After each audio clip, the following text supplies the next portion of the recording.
So, at least at the time of this recording, Los Angeles is still struggling with fires. It seems like things are starting to get under control, and hopefully by the time this airs, that is still the case. But there's just still a lot of destruction, heartache, and wondering where we all go to next.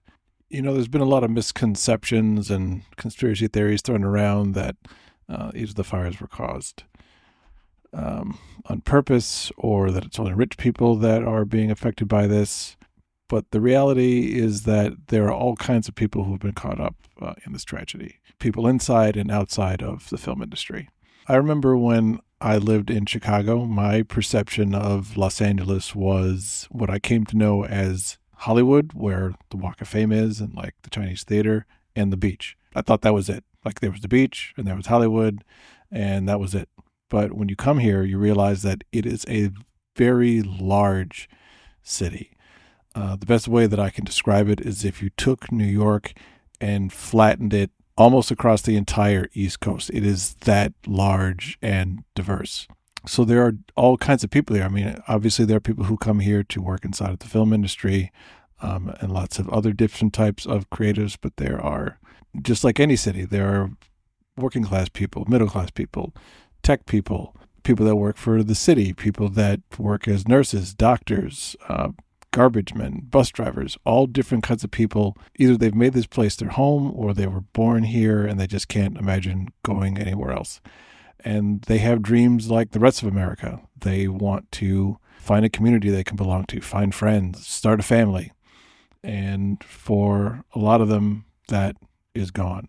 I'm also hearing a lot of people saying that somehow we deserve this, or we have lessons to learn from the way that the city is run, or, the politicians that we voted for. This is a natural disaster. This is something that just happened, and it was outside of our control. There's obviously things we could have done to mitigate it, but what they say about hindsight being 2020, none of that really matters right now. It's here, it happened, and for a lot of us, we saw what we had worked our entire lives for snatched up in an instant.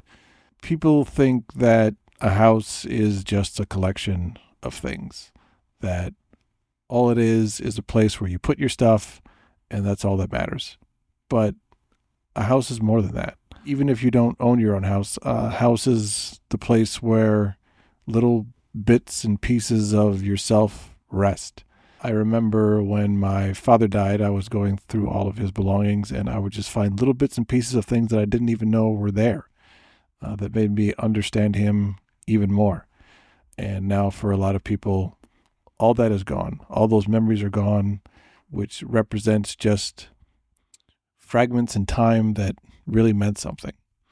And I think we should all hope that that is something that none of us ever have to go through. And if we do have to go through it, I can't say that I'm just watching how the city is coming together in a way. Your friends are checking out friends, neighbors, people are reaching out to me. I'm reaching out to other people to see how I can help, which sometimes there's not much you can do, but just being able to reach out to somebody and say, hey, I'm here for you if you need me, means a lot, even if there's nothing that you can actually physically do, at least not yet. There, of course, will be time after the fire is over, completely over, when they've contained it all, that we will have to get active, that we will have to pick up a shovel, get in our car, deliver something, and just start helping to rebuild. And it will take a while. What this means for the film industry or for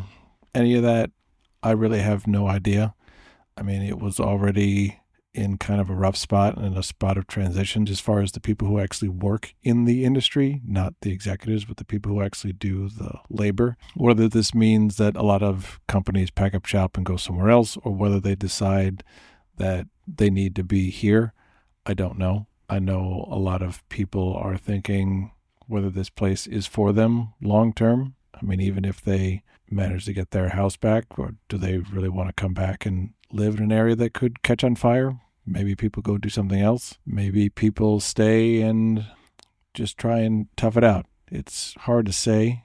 at this moment, but I can say that everybody here is determined to rebuild and to see it through one way or another. Because this is really a special place. If you just watch on television or if you visit, there's still part of you that kind of shits on Los Angeles. There's plenty of stereotypes that are true going around. There's the rich influencers that, do yoga and are out of touch. There are the hippies that live close to the beach. All of those stereotypes that you've seen about Los Angeles are true. They are there.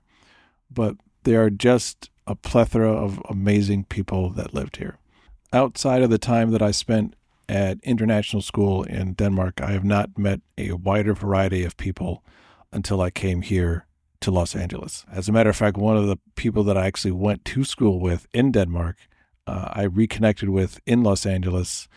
We just hung out the other night, and we really want to stay connected with each other even more.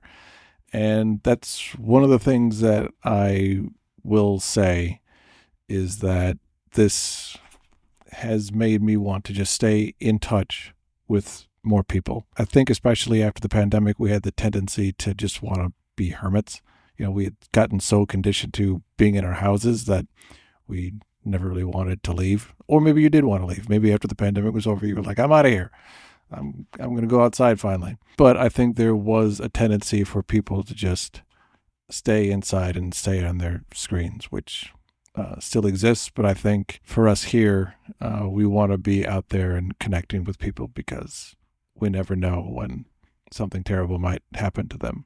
But living here has introduced me to all different kinds of people, food, and with that comes perspectives, attitudes, and it's just a different way of living. Maybe it's the sunshine that just makes you feel like everything is possible, makes you feel like if you have a dream, you can actually work to achieve it.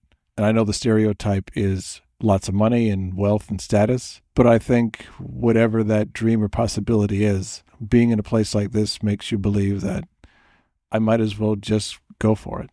Now, the only thing I can hope for is that that dream that the people of Los Angeles have is not extinguished as the fires are extinguished. I hope that attitude and looking at the possibilities of life only gets stronger, because situations like this do make you kind of want to give up.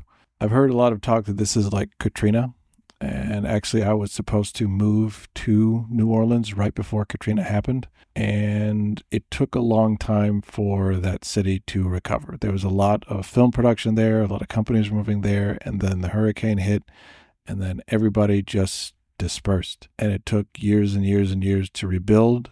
I haven't been back since, but I hear they rebuilt it and it's still a wonderful place. But I don't know if some of the magic was lost, and I just hope that that doesn't happen here in Los Angeles. I'm sure as the weeks go by, we'll start to get back into more of our normal routine, as much as normalcy we can actually have at this moment. But for me personally, I am going to try to do my best to help everyone I can, reconnect with people I haven't talked to, stay connected with people who I am connected with, and just keep trying to spread a message of togetherness and fight, and just trying to do the best that we can in a situation that is terrible. In the description, you'll see the GoFundMe's up for two friends of mine who have lost their homes. If you have not contributed yet, it would mean the world to me if you could, or if you could just share their links around and see if we can help them get back on their feet. The first person is Soma Helmi. She is a director and writer. She's been doing TV for a long time. I met up with her last year, and she was really excited because her career had finally taken a turn. She had directed 2 feature films, I think, in the span of a year, and she was getting ready to direct her third. And now this has happened, and she's lost her car and her home and almost everything. The other person is Elaine Lowe. She is also a screenwriter. She's worked on Gossip Girl and Dynasty. I met her at a film festival when she had just made the switch from being an actor to doing more directing and writing, and she's just been on the upward trend ever since. She was actually in vacation in Singapore before the fires happened, and she also lost pretty much everything. And The last is not a person. It's actually Nature Friends, which is the wedding venue where I got married. It was just a wonderful place that was just tucked away in nature with trees all around. You could look up and see the sun through the trees, which there's actually one of my favorite pictures is my wife and I looking up at those trees, and the sunlight is coming in and kind of backlighting us. But the building has been burned down almost to the foundation, so they could really use your help. Anyway, help if you can, and I'll see you next week.